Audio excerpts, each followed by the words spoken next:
నమస్తే,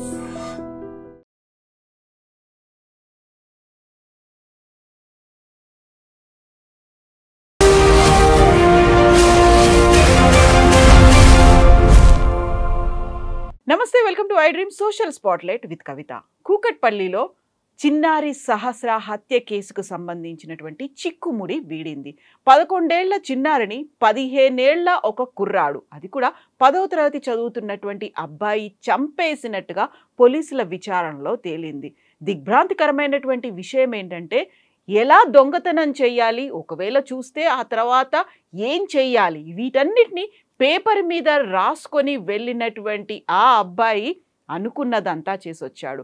80,000 దొంగతనమే కాదు, చూసింది అనేటువంటి కారణంతో, బయటికి చెప్తుందేమో అనేటువంటి భయంతో సహస్రాన్ని కూడా కత్తిపోట్లు పొడిచి చంపేశాడు.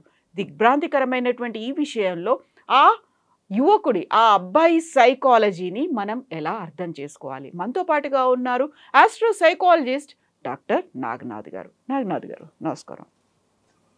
సో నాగనాథ్ గారు, ఇప్పుడు యాక్చువల్గా ఒక అబ్బాయి చేసినటువంటి సంఘటన, అది కూడా 15 ఏళ్ల కుర్రాడు 11 ఏళ్ల అమ్మాయిని అతి క్రూరంగా చంపాలి అనేటువంటి ఒక మోటివ్ లేకపోయినప్పటికీ దొంగతనం చేస్తుంటే అమ్మాయి చూసింది, బయటపడుతుందేమో అనేటువంటి ఒక ఊహ, ఒక ఆలోచన, అంత క్రూరమైనటువంటి నిర్ణయం ఎలా తీసుకోగలిగాడు?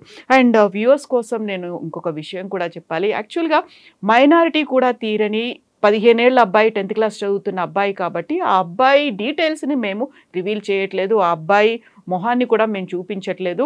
బట్ ఆ అబ్బాయికి సంబంధించి సైకాలజీని మాత్రం మనం అర్థం చేసుకోవాల్సినటువంటి అవసరం ఉంది. ఇలా ఎగ్జిక్యూషన్ చేయడం, దానికి పక్కా ప్లాన్ వేసుకోవడం, లెటర్ రాసుకొని మరీ వెళ్ళడం, అది కూడా వచ్చి రాని ఇంగ్లీష్లోనే, సెంటెన్స్ ఫార్మేషన్ ప్రాపర్గా లేకపోయినప్పుడు కూడా లెటర్ రాసుకొని వెళ్ళడం. సో ఈ ఎంటైర్ ఎపిసోడ్లో ఆ కుర్రాడి సైకాలజీని ఎలా అర్థం చేసుకోవాలి? మేడం, మీరు సైకాలజీ అని అన్నారు కాబట్టి నేను మీకు ఇందులో ఒక విషయం చెప్తాను. ఆ పిల్లవాడు రాసిన ఒక్క లెటర్ మీరు ఒక్కసారి చూడండి. ఆ పిల్లవాడు రాసిన లెటర్ ఒక్కసారి చదవండి. ఫస్ట్ లైన్లో చూడండి మేడం. ఇప్పుడు ఒక పిల్లవాడు 10th స్టాండర్డ్ పిల్లవాడు ఒక క్రైమ్ చేయడానికి వెళ్ళాడు. ఎగ్జాక్ట్లీ. అతను గతంలో ఇట్లాంటి క్రైమ్ చేశాడా, గతంలో ఇలాంటి దొంగతనాలు చేశాడా, పట్టుబడలేదా, లేదా ఇంట్లో కూడా చిన్న చిన్న దొంగతనాలు చేశాడా, అంటే ఫాదర్ జేబులోంచి డబ్బులు తీసుకోవడము, మదర్ జేబులోంచి డబ్బులు తీసుకోవడము చేశాడా, మనకి హిస్టరీ ఏం తెలియదు ఆ పిల్లవాడిది. ఇది డైరెక్ట్ కేసు. ఇది ఏ పిల్లవాడైనా, లేదా ఏ మేజర్, అంటే ఇప్పుడు మీరు మైనారిటీ తీరలేని పిల్లవాడని చెప్తున్నారు. ఒకళ్ళు 40 ఏళ్ళు 30 ఏళ్ళ వయసు ఉన్నవాడు 20 ఏళ్ళు దొంగతనం చేసిన వాడు దొంగతనం చేయడానికి వెళ్ళేటప్పుడు వాళ్ళ ఫస్ట్ మైండ్ సెట్ ఏముంటుంది మేడం? వాళ్ళు దొంగతనం చేయడానికి వెళ్ళేది దేనికోసము? డబ్బు, లేకపోతే అక్కడ ఏది వాల్యుబుల్స్ దొరుకుతాయో అమ్ముకోవడానికో, లేకపోతే డైరెక్ట్ లిక్విడ్ క్యాష్ ఏదో ఒక దొంగతనం చేయడం కోసం వెళ్తారు. వాళ్ళు వెళ్ళేటప్పుడు వాళ్ళ మైండ్ సెట్ ఏముంటుంది మేడం? ఫస్ట్ ఇంట్లోకి వెళ్ళిన తర్వాత, ఎందుకంటే ఈ పిల్లవాడు నైబరే, పక్కింటి వాడే, వాళ్ళ ఇంట్లో బెడ్రూమ్ ఎక్కడ ఉంటుంది, వాళ్ళ ఇంట్లో కిచెన్ ఎక్కడ ఉంటుంది, వాళ్ళ ఎంట్రన్స్ హాల్ ఎక్కడ ఉంటుంది, ఇవన్నీ కూడా ఎంతో అంత తెలిసి ఉంటాయి ఆ పిల్లవాడికి, ఎందుకంటే రెగ్యులర్ ఇంటరాక్షన్ ఉంటుంది కాబట్టి. ఏ క్రైమ్ చేసేవాడైనా ఫస్ట్ ఏం ఎక్స్పెక్ట్ చేస్తాడు మేడం? అది ఏది తెలియని ఇంటికి వెళ్ళి క్రైమ్ చేసేవాళ్ళు, వాళ్ళు తీరా ఇంట్లోకి ఎంటర్ అయితే తప్ప వాళ్ళకి బిలాంగింగ్స్ తెలియదు. కిచెన్ ఎక్కడ ఉంది, బెడ్రూమ్ ఎక్కడ ఉంది ఏమో తెలియదు. కానీ మీకు ఆల్రెడీ తెలిసిన ఇంట్లోకి మీరు వెళ్ళేటప్పుడు మీరు ఫస్ట్ మైండ్ సెట్ ఏముంటుంది? మీకు బీరువా ఎక్కడ ఉంటుందో తెలిసి ఉంటుంది మేడం. బీరువా ఎక్కడ ఉంటుందో తెలుసు. ఒకవేళ ఇంకా బాగా పరిచయం ఉంటే బీరువా తాళం ఎక్కడ ఉంటుంది, లేదా రెగ్యులర్గా వీళ్ళు బయటికి వెళ్ళేటప్పుడు బీరువా లాక్ చేసి వెళ్తారా, లేకపోతే లాక్ చేయకుండా వెళ్తారా? ఎందుకంటే అంతా క్యాష్ ఉండదు కాబట్టి చాలామంది నామినల్ అమౌంట్స్ అవి ఉన్నప్పుడు కూడా పెద్దగా లాక్ చేసుకొని సెక్యూర్డ్గా ఫీల్ అవ్వరు. ఈ పిల్లవాడు చూడండి, ఫస్ట్ రాసిన నోట్లో ఫస్ట్ 2 లైన్స్ మీరు చదివి చూడండి. సో ఇప్పుడు ఆ అబ్బాయి రాసినటువంటి లెటర్కి సంబంధించి నేను ఇంతకుముందు చెప్పినట్టుగా ఇంగ్లీష్ అనేది ప్రాపర్గా లేకపోయినప్పటికీ ఇంగ్లీష్లో రాసుకొని వెళ్ళాడు. ఫస్ట్ ఎలా ఎగ్జిక్యూట్ చేయాలి అనే దాంట్లో first go home guess. So ఇక్కడెక్కడా కూడా సెంటెన్స్ ఫార్మేషన్ అనేది ప్రాపర్గా లేదు. గో హోమ్, మేబీ అది గ్యాస్ అయ్యి ఉంటుంది. గ్యాస్ని అయితే ఓపెన్ చేయాలి, లాక్ని ఎలా కట్ చేయాలి, గ్యాస్ని ఓపెన్ చేయాలి అనే దాంతో పాటుగా సో దాన్ని డోర్ మీద పెట్టుకోవడం, ఆ తర్వాత అక్కడ ఉన్నటువంటి టేబుల్ మీద పెట్టాలి, ఒకవేళ దాన్ని ఎవరైనా చూస్తే ఏం చేయాలి, వీటన్నిటి గురించి రాసుకున్నాడు. ఆ తర్వాత తను కావాలనుకున్నది ఏదైతే డబ్బు కోసం వెళ్ళాడో ఆ డబ్బును తీసుకున్న తర్వాత ఒకవేళ ఎవరైనా చూస్తే ఏం చేయాలి అనేది రాసుకోవడమే కాదు, ప్రాపర్‌గా అనుకున్నదంతా ఎగ్జిక్యూట్ అవుతే మిషన్ డన్. డన్ అనడం కూడా స్పెల్లింగ్ ప్రాపర్‌గా రాయలేదు. డీఓఎన్ఈ బదులు డీఓఎన్ రాసాడు. అంటే నేను ఏదైతే అనుకున్నానో అది పర్ఫెక్ట్‌గా నేను చేయగలుగుతాను అనేటువంటి కాన్ఫిడెన్స్ ఉంది. దాన్ని ఎగ్జిక్యూట్ చేయడానికి పక్కాగా ఒక డ్రాఫ్ట్ లాగా రాసుకొని వెళ్ళాడు. ఆ డ్రాఫ్ట్‌ని ఆధారంగా చేసుకొని అందులోనూ ప్రతి చోట గ్యాస్ అనేది మాత్రం మెన్షన్ చేశాడు. అంటే తన ప్లాన్‌లో గ్యాస్‌ని అలా ఓపెన్ చేసి పెడితే అది లీక్ అవ్వడం వల్ల సడెన్‌గా ఏదైనా యాక్సిడెంట్ అవుతే తన చేసినటువంటి దొంగతనానికి సంబంధించినటువంటి ఆధారాలు, ఆనవాళ్ళు లేకుండా ఉండడానికని గ్యాస్ కూడా పేలిపోతుంది. అక్కడ ఉన్నటువంటి మంటలొస్తాయి కాబట్టి ఏమీ తెలీదు అనేటువంటి ఒక ఊహ. ఎంత డేంజరస్‌గా ఉంది. ఆలోచనలు 15 ఏళ్లకే ఒక క్రిమినల్ మైండ్ సెట్. యూజువల్‌గానే మనం ఎవరి గురించైనా మాట్లాడుకున్నాము అంటే పక్కా ప్లాన్ ఉంది. లేకుంటే వాళ్ళ క్రిమినల్ మైండ్ సెట్ ఉంది. ఒకకి ఎక్స్‌పీరియన్స్ ఉంది. ఏజ్ అనేది ఉంది. ఏజ్ ఫ్యాక్టర్ గురించి మాట్లాడుకుంటాం. బట్ ఇంత చిన్న ఏజ్‌లో ఇలాంటి ఆలోచనలు ఎలా వస్తున్నాయి? చూడండి, ఇందులో 2 సైకాలజిస్ట్ పర్సెప్షన్ 2 ఉంటాయి మేడం. ఆ పిల్లవాడు దొంగతనానికి వెళ్ళేటప్పటికే ఆ పిల్లవాడికి బీరువా ఎక్కడుంటది, బీరువాలో ఇచ్చేట డబ్బులు తీసుకోవాలి అనే ఇన్ఫర్మేషన్ ఈ పిల్లవాడికి ఉంటది. ఎందుకంటే ఫస్ట్ ఆ పిల్లవాడు గ్యాస్ లీక్ చేయాలి, గ్యాస్ ఓపెన్ చేసేసి ఫస్ట్ వెళ్ళి అన్నది ఫస్ట్ మోటివ్ కింద రాసుకున్నాడు. అంటే అర్థం ఏంటి, రేపు పొద్దున్న దొంగతనం చేసి వెళ్ళిపోతే, ఒకవేళ ఇది గ్యాస్ లీక్ చేసి వెళ్ళిపోతే ఇదేమన్నా ఫైర్ యాక్సిడెంట్ కింద కొనో, రేపు పొద్దున్న బయట వాళ్ళు ఎవరైనా వచ్చి ఇంట్లో వాళ్ళే రేపు పొద్దున్న వచ్చారు లైట్ వేస్తారు, లైట్ వేస్తే ఏమిటో ఎలక్ట్రిసిటీ వాళ్ళు కూడా గ్యాస్ బ్లాస్ట్ అయ్యే ఛాన్స్ ఉంటుంది. జనరల్గా ఇవన్నీ సినిమాల్లో, ఓటీటీ క్రైమ్స్లో మనం చూస్తుంటాం, మూవీస్లో. ఈ పిల్లవాడు ఫస్ట్ మోటివ్ వెళ్ళి డబ్బు తీసుకోవడమా, అంటే దొంగతనం తప్పకుండా చేస్తాను, దొంగతనం చేసి బయటకు వెళ్ళిపోతాను అనే ఆప్టిమిజం, అంటే ఒక ఆశావాదంతో వెళ్ళాడా? ఇది చాలా ఇంపార్టెంట్ ఆస్పెక్ట్. ఈ పిల్లవాడు ఫస్టే ఏం ప్రిపేర్ అయ్యాడు తెలుసా మేడం, మనం దొంగతనం చేసి బయటపడతాం పక్కా. కాబట్టి నెక్స్ట్ ఏం చేయాలి మనము, ఆధారాలు దొరకకుండా ఏం చేసుకోవాలి అంటే చూశాడంటే అర్థం ఏంటి, ఈ పిల్లవాడు ఆ ఇంట్లోకి వెళ్ళక ముందరే క్రైమ్ చేసేసాడు.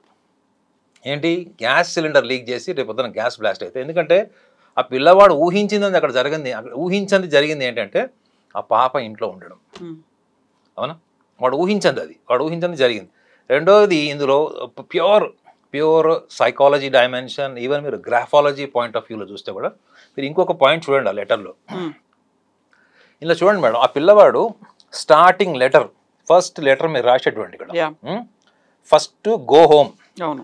ఫస్ట్ గో హోమ్ ఇక్కడ నుంచి అయితే మీకు ఫస్ట్ ఆ లెటర్ స్టార్ట్ చేశాడు, ఆ సెంటెన్స్ స్టార్ట్ చేశాడు. ప్రాపర్ అలైన్మెంట్లోనే కంప్లీట్ లెటర్ అంతా కంప్లీట్ చేశాడు. మీరు చూడండి ఆ పేపర్లో ఎగ్జాక్ట్లీ 1.5 ఇంచ్ గ్యాప్లోనే మొత్తం ఆ డిసిప్లైన్డ్ రైటప్ ఉంది. చూడండి మీరు. ఒకటి జనరల్గా చిన్నపిల్లలవి మీరు హ్యాండ్ రైటింగ్ చూడండి మేడం. హ్యాండ్ రైటింగ్లో ఎలా ఉంటుందంటే ఫస్ట్ సెంటెన్స్ రాసినప్పుడు, సెకండ్ సెంటెన్స్ రాసినప్పుడు, థర్డ్ సెంటెన్స్ రాసినప్పుడు ఈవెన్ మనం కూడా ఒక ప్రాపర్ అలైన్మెంట్తో రాయం.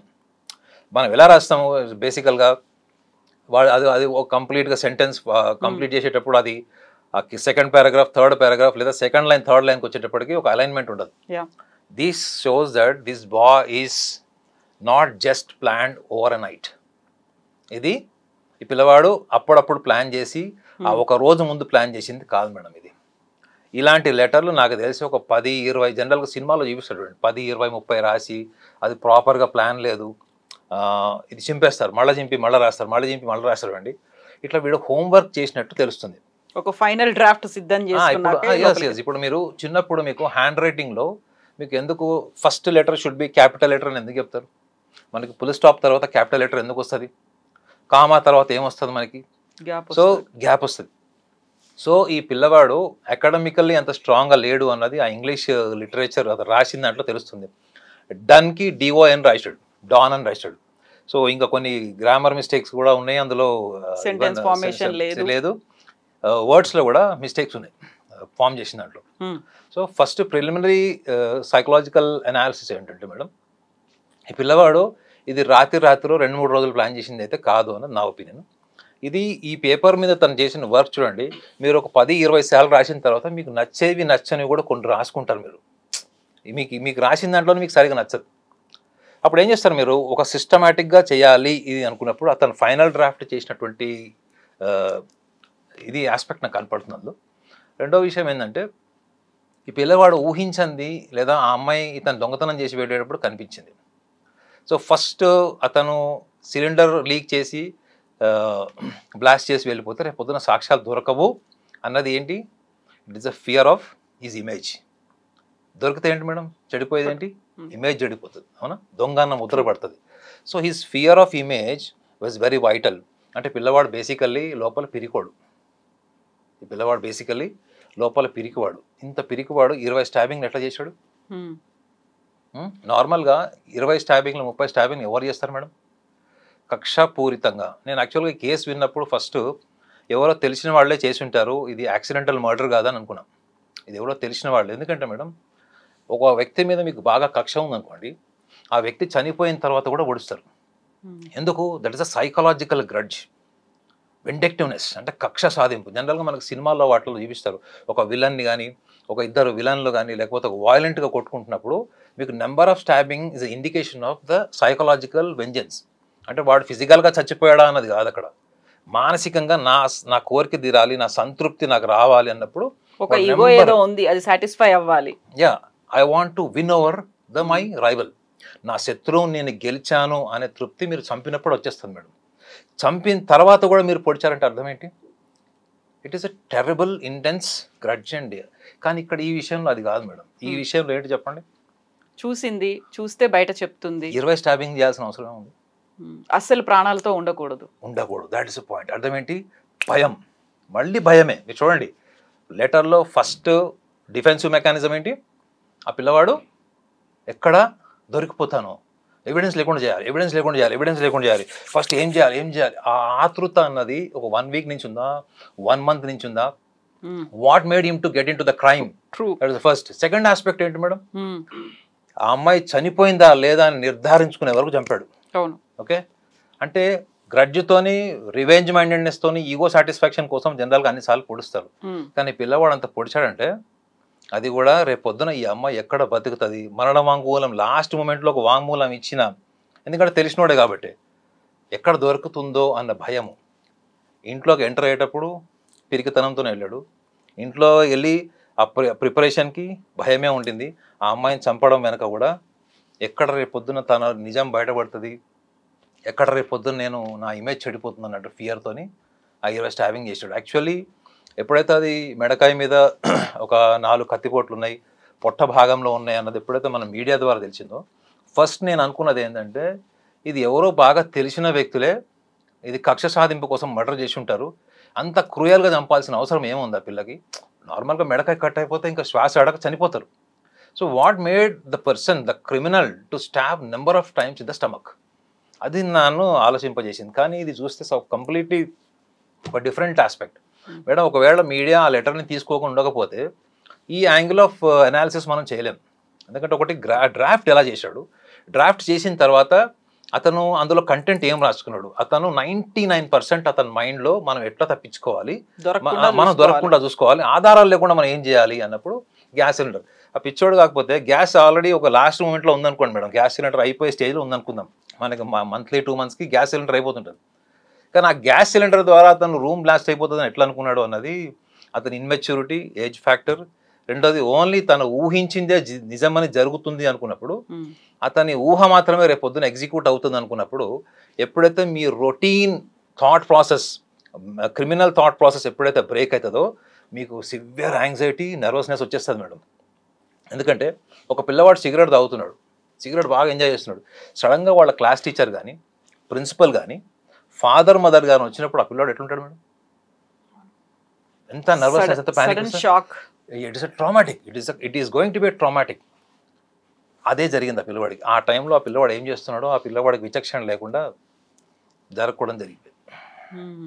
సో ఇక్కడ మనం నాగనాథ్ గారు ఆయన అబ్బాయి గురించి మాట్లాడుకోవాలంటే, యాక్చువల్గా తన మెయిన్ మోటివ్ అంతా తన అవసరాలు ఉన్నాయి, అవసరాలకి డబ్బు కావాలి, ఆ డబ్బు పక్కింట్లో ఉంది, దాన్ని కొట్టేయొచ్చు అనే ప్లాన్తో వెళ్ళాడు. 80,000 అయితే తీసుకున్నాడు. బట్ ఆ సమయంలో ఆ చిన్నారి సహస్ర అక్కడ ఉంది, తన్ని చూసింది కాబట్టి బయట చెప్తుందేమో అనేటువంటిది. మోటివ్ అయితే డబ్బు తీసుకోవాలనేది కాకుండా అనుకోకుండా ఎగ్జిక్యూషన్లో మాత్రం చంపేయడం అనేది. అనుకున్నదంతా అయిపోయింది, మిషన్ అకంప్లిష్డ్ అనేటువంటి ఒక మాట ఆయన అనుకున్నట్టుగానే అయింది. అది కూడా ఎక్కడ ఆనవాళ్ళు లేకుండా బయటికి రావడం అనేది దీంట్లో కూడా 5 రోజులు గడిచిన తర్వాత పక్క వాళ్ళు చెప్పినటువంటి ఒక మాట పోలీసులు కూడా యాంగిల్‌లో విచారణ చేసినప్పుడు అక్కడ తచ్చాడుతూ ఉన్నాడు. ఊరికే అనుమానాస్పదంగా చూపులు ఉన్నాయి అనే ఆధారాలతో మాత్రమే ఆయన్ని అరెస్ట్ చేశారు. సో, ఎగ్జిక్యూషన్ అనేది చాలా చాలా ప్రాపర్‌గా చేశాడు. ఆయన అనుకున్నట్టుగా మిషన్ అకంప్లిష్ అయితే చేశాడు. కాకుంటే అక్కడున్నటువంటి ఒక చిన్న అనుమానాస్పదమైనటువంటి కదలికల వల్లే ఆయన్ని అదుపులోకి తీసుకున్నారు. యెస్. మేడం ఇందులో ఇంకొక యాంగిల్ కూడా చూడాలి మేడం. సబ్స్టాన్స్ అబ్యూజ్ అని ఉంటుంది మేడం. ఇట్లా జనరల్‌గా క్రిమినల్ అంటే ఈ below 14 years, below 18 years crime చేసేవాళ్ళు, ముఖ్యంగా చైల్డ్ క్రైమ్ చేసేవాళ్ళు, కమిట్ అయ్యేవాళ్ళు, వీళ్ళందరికీ కూడా ఏముంటుంది తెలుసా మేడం, మనం చాలా ఈజీగా తీసుకుంటాం ఏంటంటే పేరెంట్స్ బిహేవియరల్ ప్యాటర్న్. పేరెంట్స్ చిన్నప్పటి నుంచి వీడు చూస్తే పెద్ద చదువుకునే వాళ్ళలాగా పెద్ద అకాడమికల్లీ స్ట్రాంగ్ ఉన్న వాళ్ళ కూడా ఏమనిపించట్లేదు వాళ్ళు ఎట్లా చూస్తే. ఇంగ్లీష్‌లో రాసాడు తప్ప ఏదీ లేదు. అది ఇంగ్లీష్ అని మనం అనుకోవాలి. మనం గ్రామర్ మర్చిపోయి చదివితే తప్ప అది ఇంగ్లీష్ కాదు. సో సబ్స్టాన్స్ అబ్యూజ్ ఒకటి. రెండోది వాళ్ళకి చిన్నప్పటి నుంచి కూడా లైఫ్ స్టైల్ రిలేటెడ్ డిస్కంటెంట్మెంట్. ముఖ్యంగా లాస్ట్ గడిచిన ఒక 10-15 సంవత్సరాల నుంచి చూస్తే పిల్లల crime rate more than 58 to 60% పెరిగింది అని గణాంకాలు చెప్తున్నాయి. సో చిన్నపిల్లల్లో ఎప్పుడైతే అసంతృప్తి, నాకు తెలిసి ఈ పిల్లవాడి ఐక్యూ కంటే ఈక్యూ కొంచెం స్ట్రాంగ్ ఉందని నేను చెప్తాను మేడం. ఐక్యూ అంటే ఏంటంటే మనము అకాడమికల్లీ వీఆర్ వెరీ స్ట్రాంగ్. చదివింది బాగా గుర్తుపెట్టుకుంది చాలా డిసిప్లైన్తో మనం ఎగ్జామ్స్ రాసినప్పుడు మనకి ఎక్కువ మార్కులు రావడానికి ఐక్యూ పని చేస్తుంది. ఈక్యూ అంటే ఏంటంటే you are reading other than related to the academical memory, you are reading the people emotions and you are able to play with emotions, you are able to balance your emotions when situation comes also, you are able to handle the emotional traumatic issues. ఈ EQ level స్ట్రాంగ్గా ఉండాలి పిల్లోడికి. చూడండి, murder అయిన రోజులైంది, ఆ పిల్లవాడు ఎలా సెల్ఫ్ మేనేజ్మెంట్ ఎలా చేసుకున్నాడు, చివరికి ఎక్కడొక్కడ వేరే వాళ్ళ డౌట్ వస్తే వీళ్ళకి ఇతని మీద సస్పెక్ట్స్ కింద తీసుకున్నారు, కేసు బయటపడింది. కానీ పేరెంటింగ్లో కూడా మనం ఒక విషయాన్ని గమనించాలి, ఏంటంటే చిన్నప్పటి నుంచి మీరు ఈ పిల్లవాడిని అలా చేసి ఉంటారు పేరెంట్స్ అని నేను అన్నాను. జనరల్గా ఈ వయసులో క్రైమ్ చేయడానికి చాలా మటుకు రీజన్స్ ఏం చెప్తున్నారు గణాంకాలు అంటే life style related madam. Life style maintain చేయడం కోసమే ఎక్స్ట్రా మనీ సంపాదిస్తున్నారు. ఎందుకంటే పేరెంట్స్ ఇచ్చే పాకెట్ మనీ దేనికి పనికిరాదు. ఇప్పుడు ఉన్నటువంటి కాస్ట్ ఆఫ్ లివింగ్ సొసైటీలో పేరెంట్స్ ఇచ్చేటువంటి డబ్బులు దేనికి పనికిరావు మీకు. సో ఈ పిల్లవాడికి 80,000 దొంగతనం చేశాడు. 80,000 స్థాయి ఈ పిల్లవాడికి ఏముందని అసలు ఈ పిల్లవాడు. అంతే కదా, ఇప్పుడు స్కూల్ ఏజ్ అబ్బాయి, స్కూల్కి వెళ్ళాల్సిన వాడు, చదువుకోవాల్సిన వాడు, మిగతా అదర్ ఖర్చులు ఏముంటాయి, పాకెట్ మనీ కావచ్చు, లేకుంటే నాకు డబ్బు కావాలి అనేటువంటి అవసరాలు ఆ టైంలో ఏముంటాయి అసలు. అంటే ఇప్పుడు లైఫ్ స్టైల్ రిలేటెడ్ ఒకటి ఉంటుంది మేడం. ఇంకొక డైమెన్షన్ ఏముంటుందంటే వాళ్ళు చిన్నప్పటి నుంచి కూడా చాలా పెద్ద పెద్ద డ్రీమ్స్ ఉంటాయి వాళ్ళకి. వాళ్ళది డ్రీమ్స్ అంబిషన్స్ అనుకుంటారు, కానీ అది పర్వర్షన్స్ కానీ కూడా అనొచ్చు మనం స్ట్రైట్ అవే పర్వర్షన్స్ కూడా అనొచ్చు. నేను చిన్న వయసులోనే మిలియనర్ అయిపోవాలి, కోటీశ్వరుని అయిపోవాలి, నాకు అంత మేధస్సు ఉంది, అంత తెలివితేటలు ఉన్నాయి, ప్లస్ ఇంకోటి నేను ఏదైనా సాధించగలను అని ఊహతోని వాళ్ళు ఉంటారు. వాళ్ళ ఊహను నిజమని నమ్ముతారు. కానీ ఆ ఊహ పేరెంట్స్ ఫైనాన్షియల్ బ్యాక్గ్రౌండ్కి, ఫైనాన్షియల్ సపోర్ట్కి మ్యాచ్ అవుతుందా లేదా అన్నప్పుడే ఈ all mental issues will start madam. వాడి ఊహలో వాడు చాలా గొప్ప అనుకుంటాడు, అమ్మాయి కానీ అబ్బాయి కానీ. కానీ పేరెంట్స్ దాన్ని రీచ్ అయ్యేటువంటి ఫైనాన్షియల్ స్టెబిలిటీ, ఫైనాన్షియల్ రిసోర్స్ వాళ్ళకు ఉండకపోవచ్చు. అలాంటప్పుడు వీళ్ళ ఎక్స్పెక్టేషన్స్కి, వాళ్ళ రియలిస్టిక్ వ్యూస్కి ఇప్పుడు వార్ అవుతుంది మేడం. ఈ వార్లోనే సబ్స్టాన్స్ అబ్యూస్ గురించి చెప్పాను మీకు. చిన్నప్పటి నుంచి కూడా మిమ్మల్ని డిస్కరేజ్ చేసేలాగా మాట్లాడుతున్నట్టు పేరెంట్స్ చేయరు అట్లా, కానీ వీళ్ళు రిసీవ్ చేసుకుంటారు అట్లా. వీళ్ళు ఎందుకు రిసీవ్ చేసుకుంటారంటే కంపారిజన్ వల్ల. అంటే ఇంకొకళ్ళ లైఫ్ స్టైల్ని చూసినప్పుడు మన లైఫ్ స్టైల్ని మనం ఎప్పుడు కూడా తక్కువ అంచనా వేసుకుంటాం. వాళ్ళకున్న కాస్ట్ ఆఫ్ లివింగ్ మనకి ఉందా, వాళ్ళకున్న మొబైల్ మనకుందా, వాళ్ళకున్న కార్, గ్యాజెట్స్ ఇవన్నీ కూడా ఉన్నప్పుడు, ఇవన్నీ లేనప్పుడు ఆ పిల్లవాళ్ళలో ఉండేటువంటి ఒక ఫ్రస్ట్రేషనల్ అవుట్లెట్ ఏంటి, అండ్ ఏదో ఒకటి చేసి సోషల్ నార్మ్స్ కావచ్చు, యాంటీ సోషల్ యాక్టివిటీ కావచ్చు, ఏదన్నా ఒకటి చేసి నేను నా డ్రీమ్స్ని, నా గోల్స్ని, నా అంబిషన్స్ని నేను ఫుల్ఫిల్ చేసుకోవాలి అని వాడు ఫిక్స్ అయినప్పుడు వాళ్ళకి కొన్ని సిమ్టమ్స్ ఉంటాయి మేడం. ఇంట్లో మీరు వెళ్ళి కావాలంటే జర్నలిస్ట్గా మీరు వాళ్ళ పేరెంట్స్ని కూడా వెళ్ళి ఇన్వెస్టిగేషన్ చేసి చూడండి. ఆ పిల్లవాడు గతంలో ఇటువంటి అంబిషన్స్ని కానీ తన డిజైర్స్ని కానీ వాళ్ళ పేరెంట్స్ ముందర ఎక్స్ప్లెయిన్ చేసినప్పుడు తప్పకుండా వాళ్ళ ఫ్యామిలీ బ్యాక్గ్రౌండ్కి మ్యాచ్ అయ్యేవి ఏవి ఉండవు. ఆ ఫ్యామిలీ బ్యాక్గ్రౌండ్కి మ్యాచ్ అవ్వాలి, వాళ్ళకి కావాలి అనుకున్నప్పుడు వీళ్ళకి అదొక డొసైల్ ఫీలింగ్ వస్తుంది. నేను అణిచివేయబడుతున్నాను, అణజారిపోయినటువంటి జీవితం గడుపుతున్నాను, నాకు ఎటువంటి సపోర్ట్ లేదు, మా ఇంట్లో అనవసరంగా నేను పుట్టాను, పేరెంట్స్తో కూడా ఆర్గ్యుమెంట్ దిగుతారు, నువ్వు ఎందుకు కన్నావు. నేను ఎంతోమంది పిల్లల్ని కౌన్సిలింగ్ చేశాను, వాళ్ళందరూ పేరెంట్స్తోని వాళ్ళ ఆత్మరక్షణ కోసం ఎదుటి వాళ్ళని బాధ పెట్టడం కోసం నువ్వు ఎందుకు కన్నావు, నువ్వు ఎందుకు పెళ్లి చేసుకున్నావు అనే విమర్శ ఇప్పుడున్న జనరేషన్లో చాలా మటుకు ఎక్కువ అయిపోతుంది. సో ఈ యొక్క ఫ్రస్ట్రేషన్ ఎప్పుడైతే పిల్లవాళ్ళ నుంచి వచ్చినప్పుడు పేరెంట్స్ వాళ్ళని తప్పకుండా కొంచెం అబ్నార్మాలిటీ అనిపించినా కానీ వాళ్ళని సైకాలజిస్ట్ దగ్గర తీసుకెళ్ళాలి మేడం. తీసుకెళ్ళడం వల్ల ఏమవుతుందంటే, మేము సైకాలజిస్ట్గా ఏం చేస్తామంటే వాళ్ళని తప్పు పట్టకుండా అట్ ద సేమ్ టైం పేరెంట్స్లో అనవసరమైనటువంటి విషయాల్ని మిస్టేక్ ఐడెంటిఫై చేసి వీళ్ళ ముందు చెప్పకుండా వాళ్ళకి ర్యాషనల్లీ కనెక్ట్ చేస్తాం మేడం.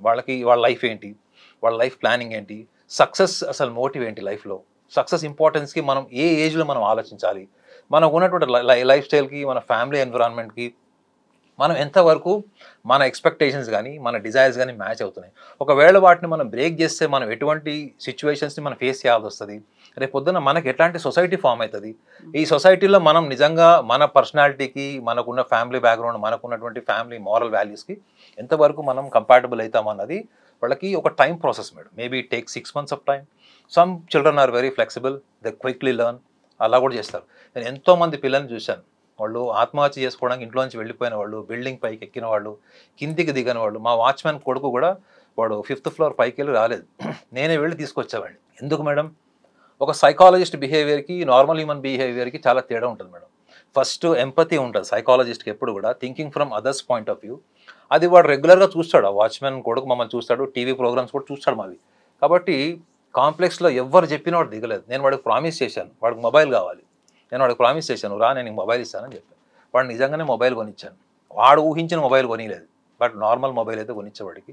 సో దానివల్ల అట్లీస్ట్ వాడు ఎగ్జామ్స్కి వెళ్ళాడు. వాడు 10th class ఫైనల్ ఎగ్జామ్స్కి వెళ్ళాలని కూర్చున్నాడు. రెండోది బెదిరించింది ఏంటి, స్టేర్ కేస్.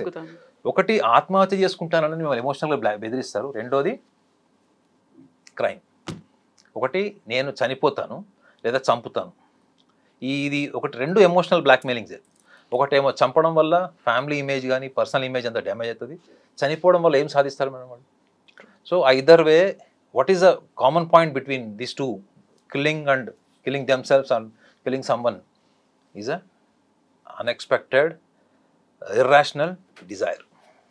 ఇది ఈ కేసులో చాలా బలమైన పాత్ర పోషించిందని అనుకుంటున్నాను. ఎస్ అండి. సో సింపుల్గా దొంగతనానికి వెళ్ళాడు, చంపేసి వచ్చాడు అనేదే కాదు, దాంట్లో బోల్డ్ అంత ఆలోచన ఉంది, ఎగ్జిక్యూషన్ ఉంది, దాని నుంచి ఎలా బయటపడాలనేటువంటి కంప్లీట్ షెడ్యూల్స్ ఉన్నాయి, మిషన్ డన్, మిషన్ అకంప్లిష్డ్ అనే ఒక కాన్ఫిడెన్స్ అన్నీ కనిపిస్తున్నాయి.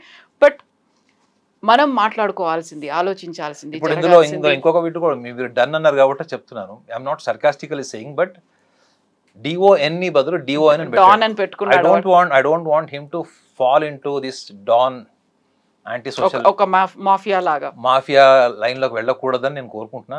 రెండోది వీళ్ళ మీద పర్యవేక్షణ కూడా ఉండాలి మేడం. కేవలం ఇప్పుడు జీవినాయలకి వెళ్ళడం వల్ల పిల్లవాళ్ళలో ఏదో పెద్ద మార్పు వస్తుందని కాదు, మెయిన్ ఇతను చంపడం అన్నది అది ఏ రకం కూడా మనం యాక్సెప్ట్ చేయలేము. అది కానీ అమ్మాయి చనిపోయింది, రేపు పొద్దున వీడు ఇంకోళ్ళని చంపకుండా వీడు ఆత్మహత్య చేసుకోకుండా కూడా చూడాలి madam. You got my point. అతనికి చట్టపరంగా పడే శిక్ష ఒకటి ఉంటుంది, కానీ మనము సైకలాజికల్ వెంజెన్స్ తీసుకొచ్చి వీడు చచ్చిపోతే బాగుండు, వీడిని చంపేస్తే బాగుండు అని చాలా నార్మల్ రియాక్షన్ ఉంటుంది. ఎందుకంటే ఆ పిల్లని అంత దారుణంగా చంపేశాడు. చట్టపరంగా పడే శిక్ష ఒకటి ఉంటే వాడు మళ్ళీ అలాంటి క్రైమ్ చేయకుండా కూడా చూసుకోవాల్సిన బాధ్యత కూడా గవర్నమెంట్కి ఉంటుంది. మాలాంటి వాళ్ళు ఎవరైనా సైకాలజిస్ట్ని పిలిస్తే కూడా we are ready to counsel them. ఇంకొకటి మేడం, మేము మాలాంటి వాళ్ళు కౌన్సిల్ చేస్తే అడ్వాంటేజ్ ఏముంటుందంటే వాడు మళ్ళీ రిపీట్ చేస్తాడు. ఆ ఇన్స్టింక్ట్ కేవలం వాడికి తాత్కాలికంగా ఒక 40-50 వేలు సంపాదించాలి ఏదో ఒక రకంగా అన్న ఆలోచన నుంచి వచ్చిందా, లేకపోతే ఇక్కడ బాల్యం నుంచి కూడా వాడు కుటుంబం అనే ఒక వ్యవస్థకి వ్యతిరేకంగా ఆలోచనతో పెరిగాడా, వాడు రూట్స్లోనే ఇన్స్టింక్ట్స్ ఉంటే మాత్రం ఇట్స్ వెరీ డేంజరస్. మీకు ఒక చిన్న ఎగ్జాంపుల్ చెప్తాను మేడం. ఫైనల్గా యూరోప్లో జరిగింది ఇది. ఒక వ్యక్తి ఏదో క్రైమ్ చేసి జైలుకి వెళ్ళాడు. అది మర్డర్ కాదు, దొంగతనం లాంటిది ఏదో చేసి జైలుకి వెళ్ళాడు. శిక్ష అనుభవించి వచ్చాడు. శిక్ష అనుభవించి బయటకు వచ్చిన వ్యక్తికి ఎక్కడ ఉద్యోగాలు రావట్లేదు, ఎందుకంటే because of the criminal background. So అతను ఒక 20-25 రోజులు పస్తున్నాడు, ఎక్కడ తిండి లేదు, ఎక్కడ ఆధారం లేకుండా ఉన్నాడు. సో ఫైనల్గా వన్ డే అతను కూడా ఒక దొంగతనం చేసి లైఫ్ సెటిల్ చేసుకుందామని చెప్పేసి ఒక ఇల్లుని బాగా ఇన్వెస్టిగేషన్ చేసి అబ్జర్వ్ చేసి ఎవరు ఎప్పుడు బయటికి వెళ్తారు, ఎప్పుడు వస్తారు అంతా స్కెచ్ చేసి ఫైనల్గా ఆ ఇంట్లో మగవాళ్ళంతా బయటికి వెళ్ళిన తర్వాత ఆ ఇంట్లో అతను ఏం ఎక్స్పెక్ట్ చేశాడు, ఒక్కటే లేడీ ఆ ఇంట్లో ఉంటుందని ఎక్స్పెక్ట్ చేశాడు. లోపలికి వెళ్ళాడు, ఆ లేడీ ఎదురుగా వచ్చింది, ఆమెను కట్టేశాడు. ఆమెకి సోఫా కట్టేశాడు. లోపలికి వెళ్తున్నప్పుడు ఇంకొక లేడీ ఆ కిచెన్లోంచి బయటకు వచ్చింది అన్ఎక్స్పెక్టెడ్లీ. వచ్చేటప్పటికి ఆమెను కూడా థ్రెటన్ చేసి ఆమెను కూడా ఇద్దరిని ఎదురెదురుగా సోఫా కట్టేసి వెళ్ళి తనకు కావాల్సినవన్నీ బీరువాలో దొంగతనం చేసుకొని తీసుకెళ్తున్నప్పుడు విచిత్రంగా ఏమైందంటే ఈ ఇద్దరిలో ఒక లేడీ అతన్ని థ్రెటన్ చేసింది. నేను నీ ఫేస్ చూశాను, నేను ఐడెంటిఫై చేశాను, నేను పోలీసు వాళ్ళకి చెప్తాను, రేపు పొద్దున పోలీసు వాళ్ళు నిన్ను కాళ్ళ చేతులు ఎరగొడతారు, జైల్లో పెడతారు, నీ జీవితం నరకప్రాయం అవుతుంది అని అతన్ని సైకలాజికల్గా థ్రెటన్ చేసింది. సో అవన్నీ ఏం పట్టించుకోకుండా వాడు దొంగతనం చేసిన లగేజ్ తీసుకొని రానవే. వాడి ఇంటి నుంచి ఆల్మోస్ట్ ఒక 2 ఫర్లాంగ్స్ వెళ్ళిపోయాడు మేడం ఆల్మోస్ట్. కానీ ఎందుకో వాడికి దారి మధ్యలో ఏమనిపించిందంటే, అరే నేను ఆల్రెడీ 6 ఏళ్ళు జైలు శిక్ష అనుభవించి వచ్చాను, అక్కడంతా నరకమే, అక్కడ నాకు నచ్చినట్లు ఏమీ లేదు, స్వేచ్ఛ లేదు, ఏమీ లేదు.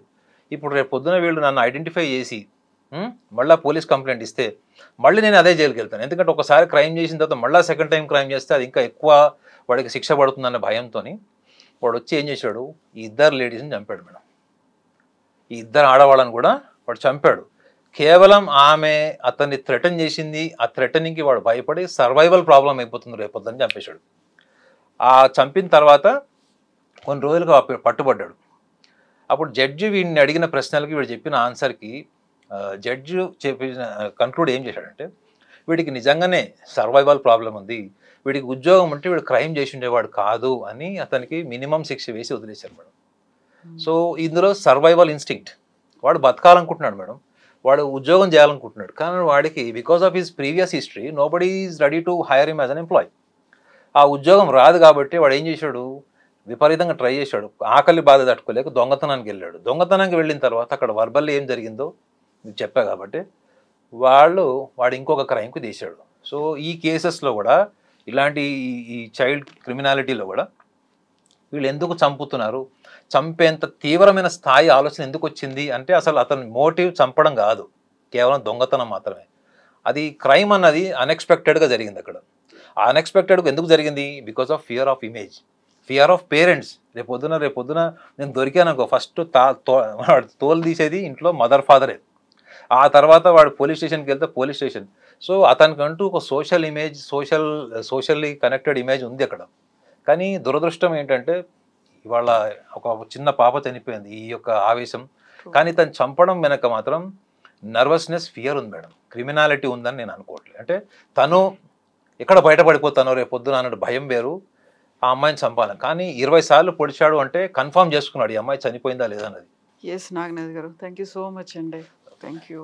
And for more videos, please subscribe to iDream. Please subscribe to iDream. Please subscribe iDream. And please subscribe to iDream. For more videos, subscribe to iDream. please like, share and subscribe to the channel. Congratulations, iDream.